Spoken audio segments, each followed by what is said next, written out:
So let's proceed on lesson 6, which is Introduction to Criminal Investigation and Criminalistics. Fundamentals of Criminal Investigation. Investigate, it comes from the Latin word investigere, which means to look into for traces, and vestigium, which means footprint. Criminal investigation, an art which deals with the identity, location, apprehension of guilty party, and provide evidence of guilt through criminal proceedings. 3 I's tools of criminal investigation. Information, it is the knowledge or data that the investigator acquired in person and record. And we have 3 sources of information. First one is regular sources. It is acquired from open source such as files. Next one is cultivated source. It is acquired from informant and informer. And grapevine, it is acquired from the underworld characters such as prisoner and criminals. General sources of information. Person, it pertains to victims, informants or informer, and etc. Things, it pertains to the physical evidence. Then place, it pertains to the crime scene. And interview, it is the simple questioning. It is to the person who has knowledge. And witness, a person who can perceive and perceiving and can make known his perception to other. Interrogation, it is the skillful questioning. It is used to person who is reluctant, hostile, and unwilling to give information. Format of interview, identity. The investigator should give his name, rank, and agency. A rapport, it is building up a positive feeling between the investigator and the subject. Opening statement indicate the reason why the subject is being contracted. Narration allows the subject to give the story. It utilizes an open-ended question not answerable with yes or no. Inquiry, it is a clarification of information. Then conclusion, give the utmost courtesy. Purpose of interrogation. Obtain confession, total and direct acknowledgement of guilt, induce him to make an admission, partial or indirect acknowledgement of guilt, to learn the facts of the crime, to know the identity of the accomplice, and to develop information for the recovery of fruits of the crime, to discover the details of other crime committed by the suspect. Republic Act 7438, it is the rights of the accused. He should only give statement voluntarily and not by means of threat, coercion, force, etc. Techniques of interrogation.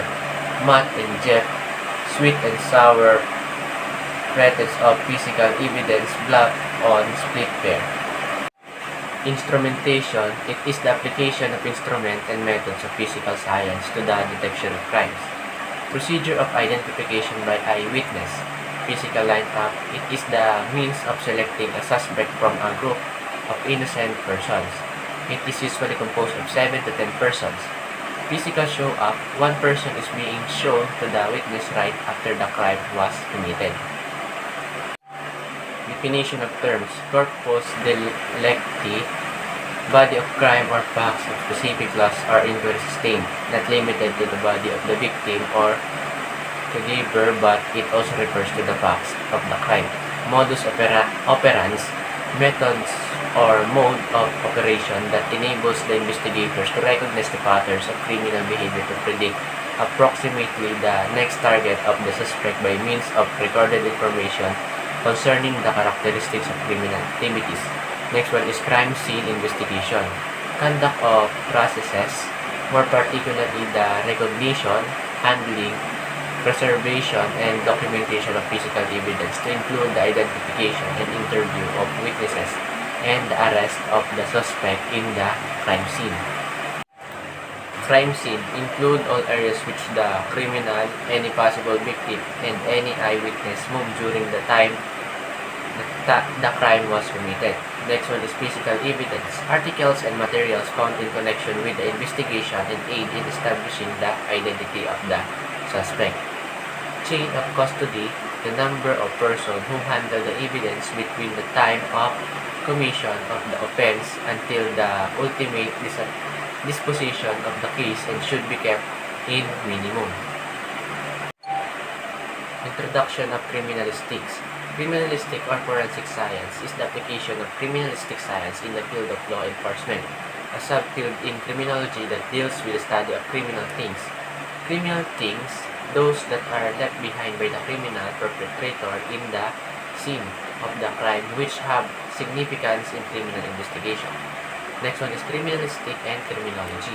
Criminalistic is the study of the physical evidence through a laboratory work. Then, criminology is a study of the causes of crimes and or criminal people. Division of criminalistic.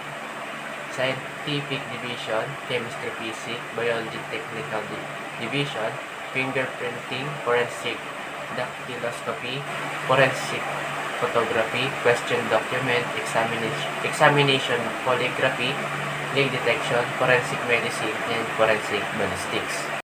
Fingerprinting, personal identification, is one of the universally accepted means of personal identification through the study of fingerprints. Fingerprint, it is a production of pattern or design formed by the ridge of the inside of the joint of a finger. Dactylography, it is the scientific study of fingerprint as a means of identification. Dactyloscopy, the practical identification of dactylography, making of identifications by fingerprints, comparison, and the classification of fingerprints. Fingerprint is one of the most infallible or reliable means of personal identification in view of the following reasons. The characteristics of fingerprints that are formed by collection of curved, straight, long, short, and other various friction, which never change naturally throughout body ages. Fingerprints are unique throughout the world and permanent throughout life. Police agencies throughout the world accept, adopt, and utilize the fingerprint system as a means of absolute identification. No two individual persons have exactly the same fingerprint patterns in their individual characteristics, and the court and other authorities since time immemorial recognize its importance and reliability as a means of identification. Indeed, valuable a fingerprint, criminal investigation, proving a suspect identity in criminal record, proving an unidentified dead person identity, finding a wanted and missing. Fingerprint patterns. One is lunar loop, is a type of fingerprint pattern which possesses a delta, core, and one and more of the ridge, with the pattern area form a sufficient recurved part which crosses or touches a straight line when drawn between the delta and core, then follow out or terminate to the same side of each point of origin. Next one is radial loop, is a type of fingerprint pattern which possesses a delta, core, and one or more of the ridge within the pattern area form a sufficient recurved part of which crosses or touches a straight line when drawn between the delta and core, then follow out or terminate the same side of each point. Plane arc. This is a pattern in which the ridge enter on one side of the pattern, then flow toward the other side, with the rise of the center and without a delta, core, or curving ridge. Next one is tented arc. This type of pattern where the majority of the ridge form of arc and one or more ridges at the center shape attend in outline, giving the angle of 90 degrees or less, or one more an upward thrust having an angle of 45 degrees or more, or two patterns similar to a loop but lacking one or two of its essential elements. Plane whirl.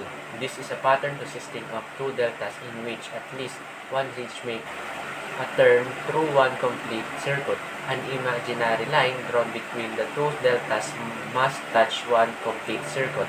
Next one is central pocket loop whirl. This is a pattern possesses two deltas with one or more ridge forming a complete circuit which may be oval, spiral, circular, or any variant of a circle. Pattern consisting of two deltas with one or more curving ridges with an obstruction at right angles to the inner line of flow, between which an imaginary line would touch or cross, no recurving ridge within the inner path. double loop whirl. This is a pattern consisting of two separate and distinct loop formation, two set of shoulders, and two deltas. The loop necessarily do not have to be the same length and size. The loop of a double loop whirl does not have to possess the requirements of the plain loop. It is enough that the elements mentioned are found in such pattern.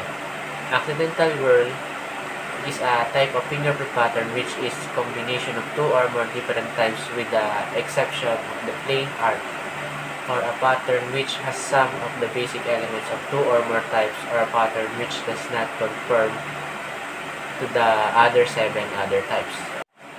Doctrine of fingerprinting: infallible, will not fail, never makes a mistake. Perennial, consultative, and permanent. Immutable, unchangeable. Forensic photography. Police photography is most obviously useful in police work when photographs serve as evidence that can and often does prove facts. It is invaluable to investigators, attorneys, judge, witness, juries, and defendants. Photographs help in the reconstruction of crime and the identity of suspects as well as victims. Rogues Gallery, Magpile, prepared album of the identification of common criminals and offenders. Use of photography in police work. Identification files.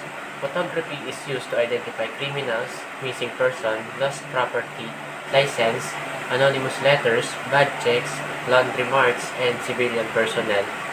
Fingerprint. In the case of atomic attack or a catastrophe such as an airplane crash, the fingerprints from a civilian file are proving helpful in making positive identification. Communication and microfilm files. Photography is also useful as investigate reports, files, accident files, and transition of photos as supplement to reports.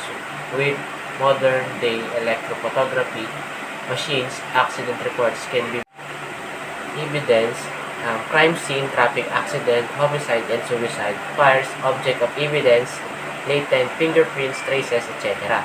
can be presented in courts as evidence by means of large photographic image or pictures, motion pictures, and the like. Offender detection. Photographic instrument can be used to detect offenders through surveillance and other similar activities.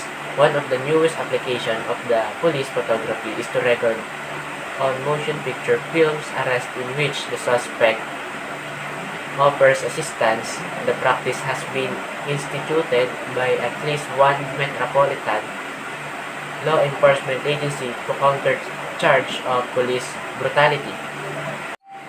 Court exhibits, demonstration, enlargement, individual photos, rejection slides, motion and pictures are accepted as court exhibits. Reproduction of copying. Questionable checks and document. Evidential papers, photographs, official records, and notice can be photographed to show alternations and or change useful in question document examinations. Personal training. Photographs and films relating police tactics, investigation techniques, mob control, and catastrophe situation are useful in police training. Crime and fire prevention, hazard, lecture, security, clearance, detector, devices, photos of hazardous fire, condition made when the prevention inspection are made, public relations, films pertaining to safety programs, juvenile delinquency, traffic education, public operation, and civil. In accident investigation, the impression, the most vehicular accident, photographs of the tire impression will suffice, and casting will no longer required. Hit and run. In vehicular versus pedestrian case, a photograph of the trial of the pedestrians on the blood on the tread marks will not only establish the direction the hit and run vehicle is traveling but also makes the trend pattern more conspicuous and identifiable. On crimes against person, we have homicide. The body should not be moved nor touched as little as possible. Suicide. If the suicide is by shooting, photograph the entrance and exit of the wounds, hair and skin surrounding the entrance of wound, and burn to a reddish-brown color as a result of the blasting and claiming of the power. Next one is assault. The victim is alive and usually willing to cooperate with the investigators. The police files a common criminal or the monk files can help the victim identify his assailant. Next one is rape. Photography of the victim needs property. First one is fire and arson. Photography should begin even before the arrival of the fire trucks. Question document is one in which facts appearing are not true and are contested either in whole or in part with respect to its authenticity, identity, or origin. Document is every deed or instrument executed by a person by which some disposition or agreement is proved, evidence, or set forth. Kinds of documents. First one is public document. Is any document notarized by the public or a competent public official with solemnities required by the law. Next one is official document. Any instrument issued by the government or the agents or its offenders having the authority to do so in the offices which are in accordance with their creation. Private document. Every deed or instrument executed by a private person without the intervention of a notary or any person legally authorized. Next one is commercial document. Any instrument executed in accordance with the Code of Commerce containing disposition of commercial rights or obligations. Polygraphy, lie detection, is the scientific method of detecting deception with the use of the polygraph instrument, new name of lie detection. Next one is polygraph instrument. It's a scientific diagnostic instrument used to record psychological, physiological change in the blood pressure, pulse rate, respiration, and skin resistance. Polygraph, in Greek, it means many writings. The other name is truth verifier.